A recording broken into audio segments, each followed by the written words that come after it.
At the station, Edward, Duck and Thomas were talking about the little engine. "What are we going to do?" said Duck. "Just say we showed him the Fat Controller. The Fat Controller might be afford to get him fixed, and might scrap him." "Maybe we could hide him somewhere," said Edward. "But where?" said Duck. "It's too risky hiding him here, but there's another railway where we can hide him.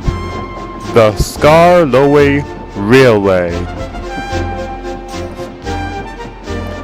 Thomas was delighted. "You're a genius, Edward. That's a fantastic idea." "But there's one problem. The Skarloey engines are honest, and they might not want to lie to the thin controller. Especially Skarloey and Rheneas. Our drivers all know, and so do all the workmen, and they're not telling the Fat Controller."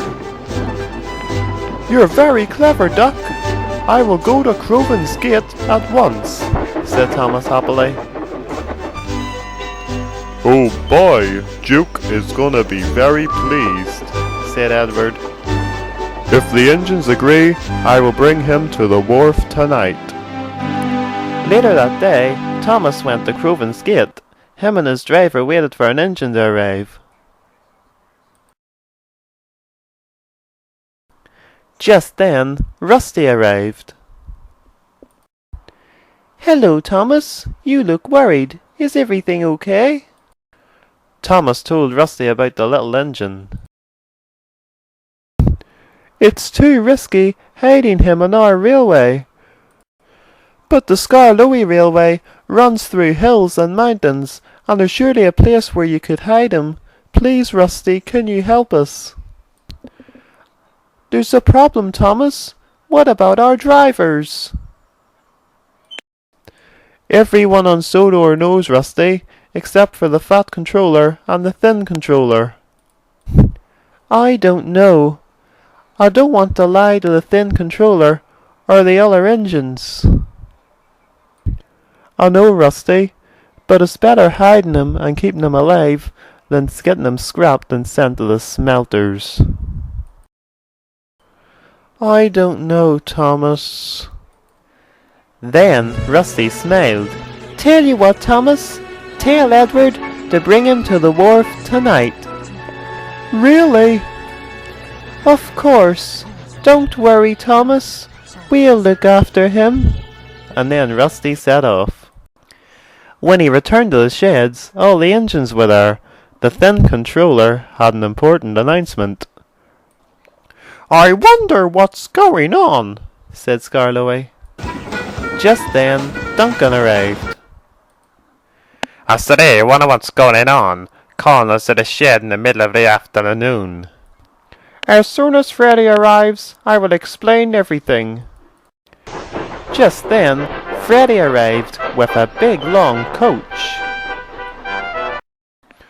The coach was old, and it needed a lot of work done to it. The engines were amazed.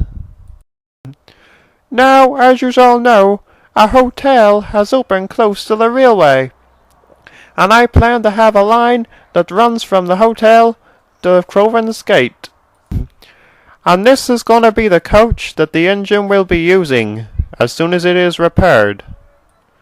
Work on the line from the hotel to the railway has already started," said the Thin Controller. "Which one of us is going to be taking the passengers from the hotel to Crovan's Gate?" asked Sir Handel. "That will be a surprise. Now, Skarloey, tomorrow you must take the coach on a run around the railway. Then it will be taken to the works to get done up a bit, just in time for the route from the hotel to Crovan's Gate to open," said the Thin Controller. "I don't think this hotel's a great idea at all," said Duncan. "Nonsense, Duncan. The new hotel will be a great addition to our railway," said the Thin Controller proudly. "Now, Skarloey, tomorrow you must go as smoothly as you can with the coach. because it has not had a proper run in a long time. No problem, sir, said Scarloway. Great, said Rusty to himself. That's more money spent. Late that night, when all the engines were sleeping, Rusty's driver arrived. Rusty, are you ready? Yes, and driver, are you sure you want to do this? Of course. I'm an engine driver because I love engines, always have, and I do not want to see one come to any harm. You know, I can't believe a mid-Sodor engine has been found. Then he set off. But Rusty didn't know that Duncan was only dozing. What was that? Mid-Sodor? Where's Rusty went to this time of night? Then Rusty arrived at the wharf. Don't worry, little engine, Do you know where you're going to hide him? said Edward. Of course, I'm going to take him to the old quarry. No one ever goes there now. Thank you, said the little engine. No problem, said Rusty. Now let's get going. And they set off. Then Rusty took him to the old quarry. There you are, little engine. You'll be safe here. Excuse me, but what exactly are you? He said. What do you mean? Said Rusty. It's just that no steam comes out of you, and you also have a funny smell, and there's no rods on your wheels. Oh, I'm what's known as a diesel engine. I use oil instead of coal. We are new. They don't make steam engines anymore. Using oil instead of coal is a very good idea. You're the first steam engine that has ever said that. My name is Rusty, by the way. So am I, said the little engine. What? Your name is Rusty as well? Oh no, I meant I am Rusty. I don't have a name. I never have. I was just a mine engine, so they decided not to give me a name. That's terrible, said Rusty. My friends had names. Do you remember an engine called Duke? You know Duke? He was the best engine in the world. Duke works on our railway now, said Rusty. I miss Mid-Sodor. I miss all the engines, except for one, an engine called Smudger.